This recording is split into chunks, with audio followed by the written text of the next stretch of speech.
Mas eu discordo dele, não é pra ficar o dia inteiro. É desde o dia anterior. É verdade. Já começa hoje, não é o dia inteiro, é a semana inteira. O jogo é amanhã, hoje já vamos pro Beira-Rio. Já vamos pro gramado do Beira-Rio, viu, senhor Eugênio? Ah, é? Porque lá estão Quem tá lá? Gustavo Berton e Lúcio Silveira. Dupla maravilhosa. Já estão no palco do jogaço, professor Celso. Não é é o dia inteiro, é a semana inteira. Já estamos lá. Bom dia, amigos. Tudo bem? Tudo bem, Abel? Um abraço pra ti, pra todo mundo que tá aí. Olha como tá bonito o Beira-Rio e tá até com uma movimentação, Luciano Silveira, maior para um dia antes do jogo. Bom, o gramado perfeito, né? O gramado do Beira-Rio ele é sempre muito bom. Mas estou olhando aqui em volta desde que eu cheguei, torcedores arrumando faixas, funcionários trabalhando por aqui. Tá uma movimentação já intensa e como o Abel falou, né? Um dia antes do jogo. Tudo bem, Lúcio? E interessante que o Berton aqui recuperou a nossa amizade de 25 anos, né? Quando ele me chamou de Luciano Silveira, né? que era o nome que eu usava quando era repórter de rádio aqui no Rio Grande do Sul, né? Aí depois virou Lúcio, né? Essas coisas da fama, não é, Berton? Aí virou nome Lúcio. artístico, né? Nome artístico, esse negócio importado aí, um negócio de louco, né? E o Berton entregou aqui a parceria de tantos anos. É verdade, né? faz tempo mesmo. É verdade. Quando o Beira-Rio não era assim, por exemplo, todo reformado. Bom zagueiro, né? Inclusive, né? Jogávamos bola às terças-feiras. Se colocar parente do Luciano Silveira na quadra, bate também. Fica complicado. Aliás, complicado é o jogo de amanhã para o Internacional, mas esse ambiente aqui do estádio Beira-Rio, que é histórico, e que comemorou ontem, por exemplo, ou essa semana, 15 anos da conquista do bicampeonato da Libertadores, reproduzir aquilo, né, é o que o torcedor do Inter promete para amanhã. Aquele ambiente de conquista, aquele ambiente de virada, aquele ambiente de decisão que o Internacional precisa ter contra o Flamengo, que está para lá de conhecido, é uma overdose de Internacional e Flamengo nos últimos dias. Foi assim no final de semana e o legal, ouvindo as entrevistas no pós-jogo, que os jogadores do Flamengo tinham muito claro isso. Quarta-feira a gente sabe que vai ser diferente. Né? O espírito e o ambiente vai ser outro. O Felipe Luiz chegou a dizer que até a bola vai ser diferente. E é diferente, né? Sem dúvida. A gente estava aqui resgatando a campanha mentalmente do Internacional nessa Libertadores, e o Inter já provou em outros momentos que conseguiu se reinventar em meio à competição, né? Começou muito bem, empatando com o Bahia, depois venceu o Atlético Nacional, que é um bom time aqui por 3-0. E aí depois começa meio que patinar na competição, empata com o Nacional do Uruguai em 3-3 aqui, perde na Colômbia por 3-0, ali tem um momento de instabilidade, mas depois vai a Montevidéu e ganha do Nacional, ganha bem do Bahia aqui no estádio Beira-Rio. Então em meio à competição o Inter conseguiu se reinventar. Claro que o Flamengo é muito mais time que todos esses que eu citei aqui e tem a vantagem. Mas é possível, Lúcio, na tua opinião, o Inter conseguir se reinventar mais uma vez dentro da competição, nesse momento de instabilidade, e conseguir passar do Flamengo? Terá de fazer o jogo perfeito. Essa que é a grande questão. Não pode falhar defensivamente de forma alguma. Nós vimos aí na voz do Vini Moura o gol do Bruno Henrique, que subiu completamente sozinho no Maracanã. Isso não pode acontecer. Foi o Volgan lá. A chamada do Bruno Henrique, tá. e o gol com o Vogan. Esse erro não pode acontecer, porque se ele acontecer, o Flamengo vai lastimar o Internacional aqui no Beira-Rio e aí talvez não tenha mais volta. Tem que ser o jogo perfeito para o Internacional. E mais do que isso, além de não errar defensivamente, terá que ser preciso lá na frente. Não pode o Borré, o Valência, o Ricardo Matias, quem quer que seja, vacilar. Na hora que pintar a oportunidade, e elas talvez não sejam muitas, talvez uma, duas, três estourando nos 90 minutos, o Inter vai ter que fazer o seu gol. Então é erro zero defensivamente e aproveitamento máximo na frente. É esse jogo que o Inter vai ter que fazer. Quero colocar para ti, para os nossos amigos debaterem também, nos melhores momentos do Inter contra o Flamengo, o segundo tempo talvez no Maracanã, onde o Inter adianta um pouco a marcação. E o que o Inter tentou fazer aqui no Beira-Rio no início do jogo, no Campeonato Brasileiro, mas era um time completamente descaracterizado, não conseguiu, e aí tomou 2 gols pela qualidade do Flamengo, mas depois com os titulares também deu uma pressionadinha. Claro que o Flamengo tirou o pé aqui no Beira-Rio, foi um jogo completamente atípico. Mas é isso que o Inter tem que fazer, e aí para ti, para os nossos comentaristas também. Adiantar a marcação, marcar o Flamengo lá na frente. Agora, se deixar o Flamengo tocar a bola em 2 toques, eles estão na cara do gol, né? Propor o jogo, senhores, é o desafio para amanhã. O Inter não vai poder esperar, não tem esse direito de esperar.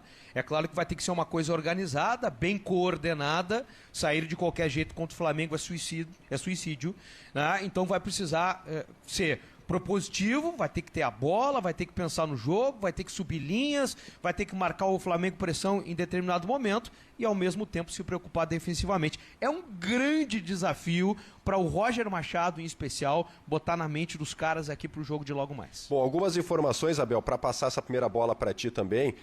O Inter está tentando o Carboneiro ainda, né? Está trabalhando em 3 turnos o Carboneiro, 2 turnos aqui no CT do Internacional, que é aqui pertinho, e um turno na casa dele com o seu fisioterapeuta particular para que ele tenha condições de jogo. Talvez esse seja a única novidade do Inter para essa partida contra a equipe do Flamengo.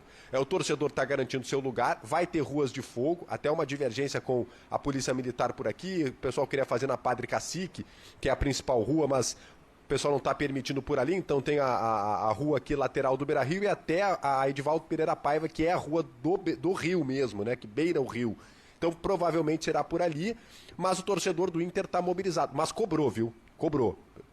Em nota ontem, as torcidas organizadas do Inter soltaram uma nota dizendo, olha, se não classificar, na quinta-feira tem muita gente que tem que pegar a mala e ir embora do Beira-Rio. Mas nos 90 minutos o torcedor promete apoiar, Abel. Mas sempre tem esse tom de ameaça, é inacreditável. Dizer que se não classificar tem que... Essa era a minha pergunta que eu queria fazer para eles. São 2, na verdade. Então vamos, manda. A primeira é essa. Depois de 2 derrotas para o Flamengo, como é que está a questão psicológica do time e da torcida com relação a esse jogo? São 2 jogos, derrota no Campeonato Brasileiro, derrota... Tudo bem, no Brasileiro poupou, mas perdeu. E soma numa campanha que não está muito boa no Brasileiro. E a derrota no jogo de ida. Como é que está essa parte emocional, que para mim é fundamental, e não só do time, também da torcida? O Berton já começou a responder isso. E a segunda, é rio ou é lago, Berton? Pois é, Eugênio, você sabe que até tem estudiosos que divergem em relação a isso. É verdade mesmo. É o estuário. Há muitos, mas há muitos estudos de pessoas que são entendidas, né?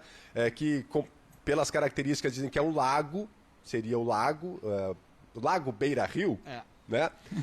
Mas há estudiosos também que afirmam que pelas características pode ser considerado um rio. Então há uma divergência até entre estudiosos. Eu não vou entrar nessa. Para mim, desde que eu nasci é Beira-Rio, então eu vou ficar com o que eu estou acostumado. Eu chamo ele de Luciano Silveira, então eu vou no que eu estou acostumado. É o Rio Guaíba? Sobre o emocional, né? Sobre o emocional, seria o Lago Guaíba, né, Abel? Enfim. Sobre o emocional dos jogadores, tá? E da torcida. Eu acho que o Inter saiu do Maracanã, Lúcio, em alta. Tanto jogadores como torcida. O resultado de 0-1 deixou uma esperança, o Inter vislumbrou a possibilidade de conseguir no Beira-Rio reverter o resultado.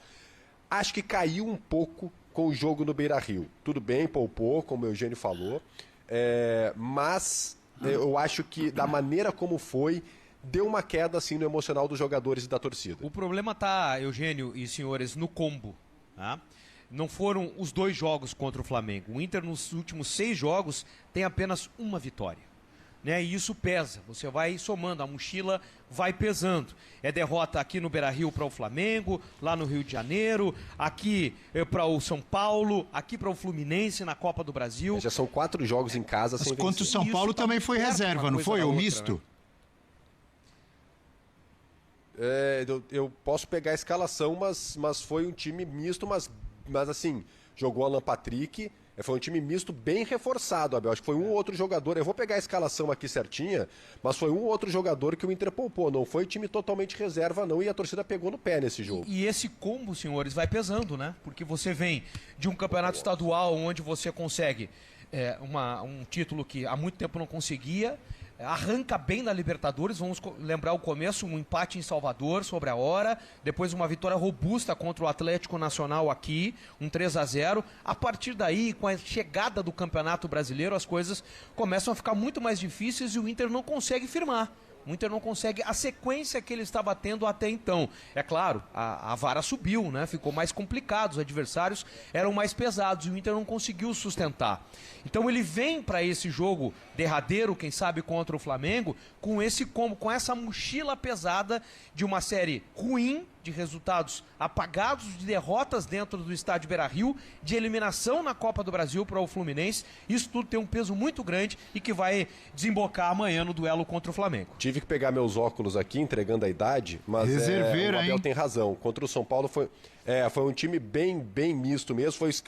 Quando o Roger adotou o esquema com 3 zagueiros, né? Ele colocou Clayton, Mercado, Juninho, né? O Alan Benítez na direita, Valência e Borré na frente. O Alan Patrick, eu acho que não jogou, entrou na segunda etapa, jogou Bruno Tabata. Era um time bem descaracterizado, sim, contra o São Paulo. Ele estava entre os duelos do Fluminense, né? Mas a torcida pegou no pé, né? E o fato é que já são 4 jogos sem vencer aqui no estádio Beira-Rio. E isso pesa, assim, para o torcedor do Internacional. Mas esse é o misto. Eu acho que é um misto de um resultado que veio bom do Maracanã, mas que depois do jogo do domingo a torcida pegou um pouco no pé, sim, e ficou um pouco desconfiada do que o Inter pode apresentar nessa quarta-feira. O Berton e o Lúcio continuam com a gente aqui na nossa resenha para falar desse Inter de Flamengo. E a Mari Capra chega também, ela está lá no hotel em que o Flamengo está concentrado, em frente ao hotel. A gente já vai ver a imagem agora para ter certeza. E a Mari Capra vai trazer informações do Flamengo para a gente continuar nossa... ela está em frente ao hotel. Pronto, agora eu já tenho certeza. Bom dia, Mari, tudo bem? Bom dia, amigos do F360. Bom dia aos fãs de esporte. Exatamente, eu estou aqui na frente do hotel em que o Flamengo está concentrado aqui em Porto Alegre, no bairro Moinhos de Vento, né? Um dos bairros mais renomados aqui da cidade. E o Flamengo está aqui desde sábado, porque já veio com 30 jogadores justamente para cumprir esse cronograma de jogar no domingo pelo Brasileirão e também de jogar na quarta-feira pela Libertadores. E falando em Libertadores, o Flamengo está tratando o jogo como realmente uma decisão. Isso porque os jogadores treinaram ontem no CT do Grêmio e hoje eles treinam novamente às 13h30 da tarde, também no CT do Grêmio. Então nada de folga, Felipe Luiz não baixou a guarda. Realmente os jogadores estão, né, treinando, se preparando para esse confronto, então nada de descanso. E o Flamengo também está contando muito com o apoio da torcida. A gente pôde ver no Beira-Rio, no domingo, que o setor visitante estava cheio. E aqui no hotel também, na hora de saída para o treino, na hora de chegada dos jogadores, mais à noite, ali por 6h30, 7 horas, eles também têm comparecido em peso aqui para apoiar, para pedir autógrafo, pedir fotos, enfim. Então a gente vê também por aqui pelo hotel muita movimentação desses torcedores do Flamengo. E quem falou sobre a importância desse jogo foi o goleiro Rossi. Nós vamos ouvi-lo agora. É uma final, vai ser um jogo muito disputado, um jogo muito importante. É óbvio que a gente chega com uma vantagem que conseguimos lá no Maracanã, mas é um jogo à parte. É um jogo totalmente diferente do que já aconteceu. A gente tem uma vantagem, mas não tem que se deixar influenciar por isso, porque a gente sabe que se não tomar um gol, vai classificar, mas mesmo assim a gente não vem para se defender no jogo, a gente vai jogar o jogo de igual a igual, a gente vai para o jogo para vencer, que isso aí nos vai deixar mais perto da classificação ainda. Tá aí a fala do Rossi, e se restava alguma dúvida de que o Flamengo ia vir para Porto Alegre para jogar para cima, ela já não existe. Apesar do Inter precisar do resultado e muito provavelmente vai jogar mais ofensivo para ir para cima do Flamengo, a ideia do Flamengo é não jogar atrás, não jogar só pensando na defesa, mas sim também propor o jogo. Volto com vocês. Interessante, né? O que trouxe a Mari acompanhando a fala do Rossi, né? Ele diz ali, o Rossi, que se não sofrer gol, classifica, óbvio, né? Joga pelo empate. Ao mesmo tempo, não podemos ficar só nos defendendo. E aí, professor? Até porque ele é o goleiro, né? Está legislando em causa própria. Está lembrando que se ele passar em branco, o Flamengo passa. Bom, o Flamengo não sabe jogar só na defesa. Será uma grande surpresa ver o Flamengo jogando na defesa. Nem a torcida do Flamengo quer ver isso. Totalmente fora da curva do que é o jogo do Flamengo. E por falar em fora da curva, o Lúcio lembrou a possibilidade do Inter aumentando ao fazer um jogo perfeito, que é algo que o Inter não tem feito. O Inter não tem feito jogos próximos da perfeição, sequer perto disso. Então, é contar com uma grande virada no jogo do Inter. O Flamengo hoje não precisa de uma grande virada no seu jogo, não só por causa do resultado, mas pelas características desse confronto. O Inter precisa de algo a mais, e nesse tipo de confronto equilibrado, às vezes nem o seu algo a mais conta. Você tem que contar também com algo a menos por parte do adversário. Isso é difícil, até porque o Flamengo tem um algo a mais em relação ao primeiro jogo do confronto, né, Mari? A Arrascaeta, não é isso? Exatamente, o Arrascaeta tá de volta e eu tava falando que ele dá uma dor de cabeça boa para o Felipe Luiz, porque o Felipe Luiz tem muitas boas opções, tanto no time titular quanto no banco. E agora, com essa volta do Arrascaeta, ele vai precisar entender se ele vai tirar ou o Gonzalo Plata ou o Luiz Araújo. Um dos dois deve dar lugar ao Arrascaeta e a tendência é que seja o Luiz Araújo, justamente porque o Gonzalo Plata tem mais essa questão de visão de jogo, né? Então ele deve ir com Arrascaeta e o Gonzalo Plata. Então Luiz Araújo deve ser a tendência de ir para o banco. Esse algo a menos do Flamengo, eu concordo que é difícil, mas não é impossível. O Flamengo acaba de... O senhor vai falar para secar o rubro-negro? Não, eu vou só lembrar, vou informar que o Flamengo acaba de perder uma vaga na Copa do Brasil por conta de uma saída de bola, num jogo, Como assim? Não em entendi. casa. O Atlético Mineiro, ele perdeu uma bola sim, na é saída verdade. e perdeu a vaga. É verdade. Então não é um time perfeito. Gol do Coelho. Tem também Foi? suas imperfeições. E a Mari trouxe a informação, né, dessa dúvida do Felipe Luiz. Eu não tiraria nem Plata nem Luiz Araújo. Iria com os dois, com a Rasca. Eu sacaria, na comparação com o primeiro jogo, o Bruno Henrique. Eu entendo que o Bruno Henrique fez o gol, tem estrela para esses momentos, mas pensando no Sem Inter... Bruno Henrique e sem Pedro? Porque pensando no Inter, tomando a iniciativa do jogo, isso tende a acontecer até para trazer o ambiente do Beira-Rio, o Flamengo pode ter a chance de matar o jogo no contra-ataque na velocidade. Então, ter o Plata, que já jogou ali como referência, flutuando, praticamente sem posição, pode ser a grande sacada do Felipe Luiz para, no primeiro tempo, conseguir ali abrir uma vantagem que já baixa o ímpeto do Inter. E é um repertório ofensivo de muita intensidade e velocidade. Apesar da idade, o Bruno Henrique continua sendo bem mais veloz que o Plata para puxar o contra-ataque. Se for esse o caso, ele joga. Para mim, joga o Bruno Henrique, independente da situação. Mas é que, para mim, o Plata dá mais capacidade de tirar o melhor do Arrascaeta, porque o Plata, quando se movimenta, ele abre espaço para o Arrascaeta preencher a área. O Arrascaeta está numa versão goleadora. Para mim, o Flamengo se encaixa muito bem com ele em determinados cenários. Não precisa... faz mais gol que o Plata, hein? Seria uma volta ao Arrasca na função. Eu não tenho dúvida que jogará o Bruno Henrique. Não tenho dúvida. Foi poupado no domingo para jogar hoje. Para mim, na cabeça do Felipe Luiz, ele é a referência principal hoje em grandes jogos, porque ajuda sem a bola muito. E eu acho que, assim, pode até acontecer do Flamengo encaixar o contra-ataque, mas ele nunca vai jogar assim. Aliás, o Felipe Luiz já falou várias vezes sobre isso. Pode jogar bem ou jogar mal, nunca vai jogar com a intenção de baixar as linhas. Nunca. Ele já falou isso várias vezes. Mas, Eugênio, o segundo gol do Flamengo sai de um contra-ataque de manual no Beira-Rio. Sim, uma circunstância do jogo. Mas isso não significa jogar só por contra-ataque, mas ter um mecanismo pronto para contra-atacar, porque vai ter espaço para isso. Mas tem com o Bruno. Ô, Eugênio. Eugênio, diga, Berton. O Felipe Luiz fala sobre isso.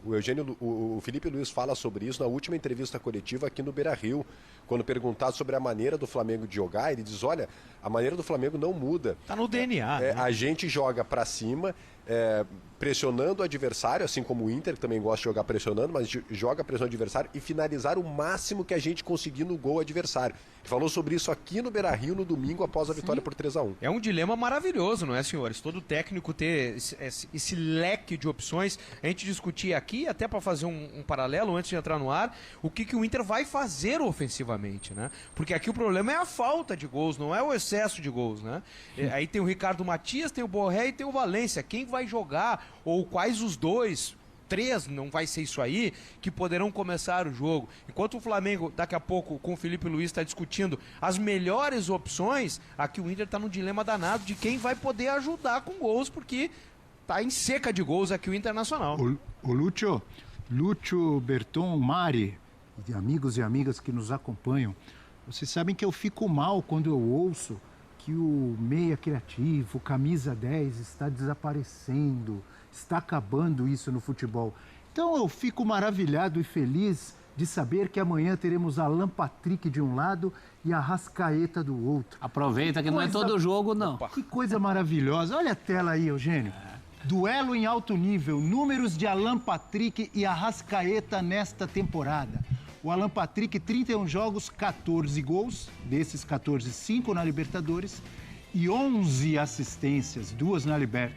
O Arrascaeta, em 39 jogos, os mesmos 14 gols. E as mesmas assistências. E as mesmas 11 assistências. Só que o Arrascaeta com muito mais participação no Brasileiro do que na Libertadores, né?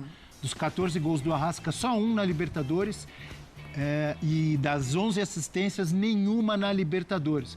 Mas são dois jogadores que eu confesso, estilo de jogador clássico, que eu adoro ver jogar. Eu tenho uma música. Que eu torço para não acabar, viu, senhor Eugênio? Eu tenho uma música para você. Diga. Lulu Santos.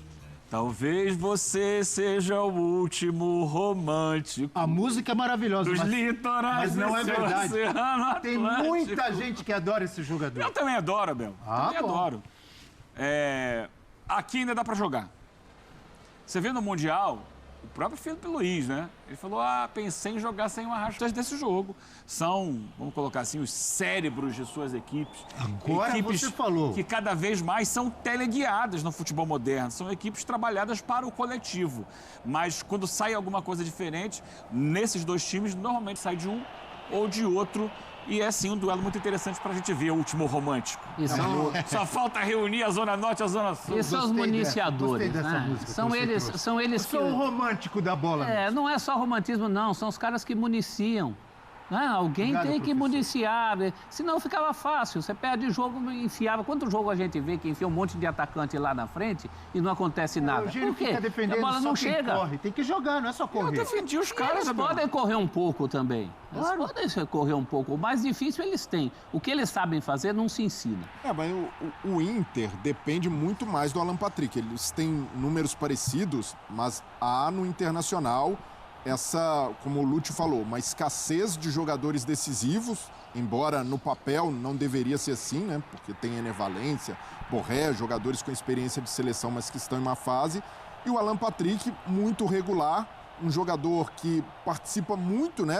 O tempo inteiro no momento criativo, eventualmente até voltando um pouco para buscar a bola. Mas, para mim, tem uma dificuldade do Alan Patrick nesses jogos, é que a defesa do Flamengo, o Flamengo no momento defensivo se comporta muito bem. Então, volta, recompõe em bloco, o encaixe do Saúl, já no jogo do Brasileiro, já pode mostrar um desenho também de um Flamengo que é coeso defensivamente e, ao mesmo tempo, consegue ficar com a bola e cansar o adversário. Então, para o Alan Patrick jogar, é preciso, como o Lúcio falou, que haja uma participação coletiva muito maior, porque se depender só do Alan Patrick, para o Flamengo vai ser mais fácil anulá-lo, porque tem o meio-campo coeso e o meio-campo que joga com a bola. Então, vou devolver, por falar em tocar a bola, vou devolver a bola para Mari, para o Berton, para o Lúcio. Fiquem à vontade, se quiserem complementar com alguma informação. E fiquem à vontade também para dizer se vocês estão no grupo dos últimos românticos, como eu. Ou se vocês são que nem o Eugênio, que só querem correria. Diga, Mari. Primeiro a Mari. Não. Vamos lá. Eu tô no grupo dos últimos românticos com vocês, assim. Eu sou fãzaça do 10 de verdade, né? Do 10 de antigamente que a gente tem no Alan Patrick e no Arrascaeta. E vocês estavam falando a questão de anular o Alan Patrick e foi exatamente isso que aconteceu no primeiro jogo, né? Pouco foi visto do Alan Patrick, justamente porque o Flamengo estudou o Inter e entendeu que a cabeça pensante do Inter, o cara que comanda o meio-campo, era o Alan Patrick. E sobre o Arrascaeta, eu acho que ele tem sim um papel de... Não que o time dependa dele, assim como o time do Inter dependa do Alan Patrick, mas o Arrascaeta volta agora e ele já é titular absoluto.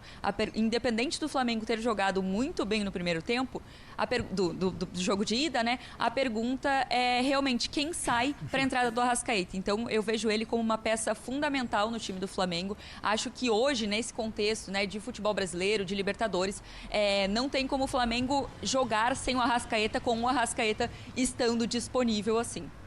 Obrigado, Mari. Um bom dia, bom trabalho para você. Enquanto você finalizava sua fala, o sósia do Jorge Jesus apareceu atrás de você. Uma faixa. Jogaremos juntos. Já mandou o recado dele. Obrigado, viu, Mari? Um beijo, bom dia. Beijo, gente. Bom dia. Berton e Lúcio, complementem aí, por gentileza. Bom, já que a gente vai falar de romantismo, e eu estou entre os últimos românticos, eu quero saber quando é que foi que a gente parou de chamar o De Arrascaeta de Arrascaeta. É muito mais bonito De Arrascaeta. Quando ele chegou no Brasil. Mas não, no Cruzeiro era De Arrascaeta. Era? Era muito mais bonito. De Arrascaeta, o nome Agora mais, é Arrasca. mais sonoro. Mas, aí, tipo, Arrasca, quer dizer, parou. A gente, bom, eu sou romântico, não adianta. Mas assim, eu acho que são dois jogadores de rara qualidade. E acho, Lúcio, eu quero colocar o debate para ti. É jogo para Alan Patrick, porque eu sou fãzaço do Alan Patrick, acho que ele joga demais, o Inter depende muito dele, mas acho que ele anda sumido nos últimos jogos. E esse é jogo decisivo para ele aparecer. E essa bronquinha, ela tá no ar com o torcedor do Internacional, que tem entendido a mesma coisa que você e tem cobrado o Arrascaeta justamente por ser decisivo, ser impactante, ser um homem diferente em grandes jogos. E amanhã é um grande jogo, é um jogo diferente e que ele precisa aparecer. O pessoal brinca, fazer gol no estadual, né? Gol lá no gauchão. Ele faz. Ele precisa fazer gol amanhã, ele precisa dar passe para gol amanhã. Então esse é um grande desafio que não há dúvida. O Alan Patrick é o equivalente ao Arrascaeta para o Internacional, é o maestro, é o homem que pensa o jogo, que pode e deve ser decisivo. Está faltando realmente um pouquinho disso dele nesses grandes jogos. E amanhã ele terá uma grande oportunidade. O Abel há de lembrar, eu não me lembro a bancada toda, quando o Inter foi enfrentar o Bahia, era Alan Patrick versus Everton Ribeiro. Verdade. Era o duelo dos camisas 10 e eu trouxe aqui o fantasista, não é, Abel? É o jogo dos camisas 10, dos fantasistas, né? Uma expressão muito utilizada no restante do continente. E vai ser isso amanhã. Os fantasistas estarão em campo. Coisa maravilhosa. Muito obrigado, Lúcio, e também Gustavo Berton, ao vivo do Beira-Rio.